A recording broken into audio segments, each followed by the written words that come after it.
ولا يحصي نعماءه العادون ولا يؤدي حقه المجتحدون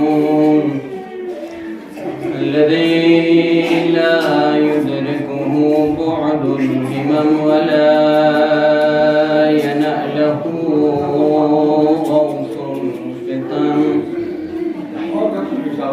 الذي ليس لصفته حد محدود ولا نعت موجود ولا وقت معدود ولا أجل ممدود فطر الخلائق بقدرته ونشر الرياح برحمته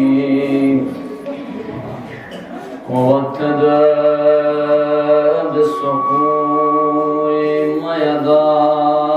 ميدان أرضه الصلاة والسلام والتحية والإكرام على الأمي العرشي القرشي الهاشمي مولانا ومولى الثقلين محبوب رب المشرقين والمغربين جد الحسن والحسين أبي القاسم مصطفى محمد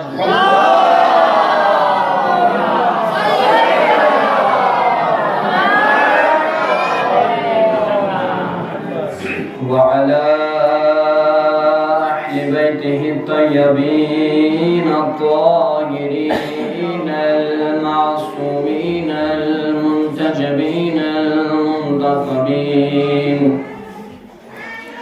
ولعنة الله على أعدائهم أجمعين من الآن إلى قيام يوم الدين أما بعد فقد قال إمامنا الحسن ابن علي بن أبي طالب بسم الله الرحمن الرحيم إن هذا القرآن فيه مصابيح النور وشفاء القدور صدق الله العلي العظيم صلوات محمد وآل محمد